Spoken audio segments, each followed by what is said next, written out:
일단 수요일에 김건희 여사가 나오긴 나오는 건가요?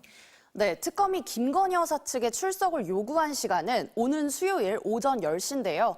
김 여사 측은 특별한 사정 변경이 없는 한 출석을 한다고 밝혔습니다. 특검이 공개 소환을 예고한 만큼 포토라인을 지나갈 것으로 예상됩니다. 앞서 김 여사 측은 건강상의 이유로 하루에 혐의 1개씩 또 짧게 여러 번 조사해달라고 요청했는데 특검은 조사 방식에 대해 별도 협의가 필요 없다는 입장입니다. 그렇지만 조사해야 할 양이 워낙 방대하기 때문에 하루 만에 조사를 마치는 건 사실상 불가능해 보입니다. 네, 그런데 김건희 여사 관련 의혹이 너무 많아서 사실 기억하기도 쉽지가 않거든요. 특검 수사 대상만 16가지에 달하는데 그럼 그중에 어떤 혐의부터 먼저 조사를 하게 될까요? 네, 김 여사는 자본시장법 위반 혐의를 받는 피의자 신분입니다. 특검은 출석 요구서에서 도이치모터스와 삼부토건 주가 조작 사건, 건진법사 전성배 씨를 통한 통일교회 청탁용 선물 수수 의혹 사건, 명태균 공천 개입 의혹 사건을 조사하겠다고 밝혔습니다. 수사가 상당 부분 진척된 사건부터 조사를 하겠다는 취지인데요. 도이치 주가 조작 사건은 앞서 보신 대로 보강 조사가 한창이고요. 김 여사의 계좌 관리인으로 알려진 이종호 씨, 삼부토건 주가 조작 의혹에도 연루돼 있는데 오는 화요일에 구속영장 실질 심사가 예정돼 있습니다. 또 통일교 교단 청탁과 함께 김건희 여사에게 전달해달라며 건진법사 전성배 씨에게 다이아 목걸이 등을 건넨 혐의를 받는 윤영호 전 통일교 세계본부장도 구속된 상태고요.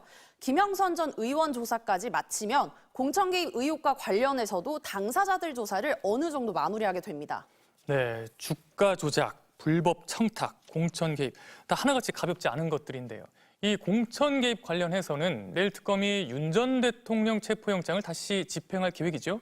네, 김 여사 조사는 오는 수요일, 또 윤 전 대통령에 대한 체포영장 만료일은 오는 목요일이기 때문에 특검이 빠르면 내일 바로 영장 재집행에 나설 가능성이 커 보입니다.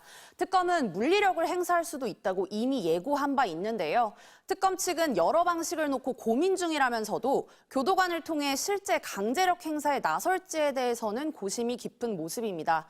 윤 전 대통령 측이 어제서야 변호사 선임계를 제출한 만큼 조사 방식에 대한 협의에 나설 가능성이 있는데 윤 전 대통령 측은 내일도 변호사 접견이 예정돼 있다고 밝혔습니다.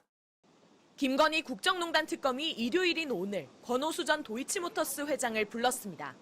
코바나 컨텐츠 이사로 재직했던 김범수 전 아나운서도 소환했습니다. 도이치모터스 주가 조작 사건에 대한 보강 조사를 위해서입니다. 자신이 대주주인 도이치모터스 주가를 조작한 혐의로 재판에 넘겨졌던 권 전 회장은 올해 4월 징역 3년에 집행유예 4년의 유죄를 확정받았습니다. 김건희 여사는 같은 사건에 이른바 전주로 연루됐다는 의혹을 받고 있습니다. 김건희 여사한테 원금 보장이나 수익 배분 약속하셨습니까? 출장 조사 등의 논란을 남긴 채 서울중앙지검이 김 여사에 대해 무혐의 처분을 내렸던 사건은 재수사에 나선 서울고검이 김 여사가 주가 조작 사실을 인지하고 있던 것으로 보이는 녹취를 찾아내면서 새로운 국면을 맞은 채 특검 몫으로 넘어왔습니다. 내일은 보궐선거 공천 개입 의혹의 당사자인 김영선 전 의원도 특검에 출석합니다. 김영선이 좀 해줘라 그랬는데 이게 말이 많네. 특검은 당시 공천관리위원장이던 국민의힘 윤상현 의원으로부터 김 전 의원을 공천하라는 취지의 윤 전 대통령 전화를 받았다는 진술을 확보했고 목요일과 금요일 이틀에 걸쳐 명태균 씨도 조사했습니다. 어제는 김 전 의원 공천에 반대한 것으로 알려진 윤한홍 의원도 참고인으로 불렀습니다.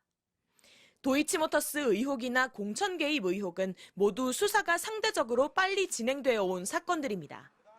의혹의 정점에 있는 김 여사 조사를 사흘 앞두고 특검이 구체적인 쟁점을 정리하는 막바지 작업에 속도를 내고 있는 것으로 보입니다. MBC 뉴스 구나연입니다.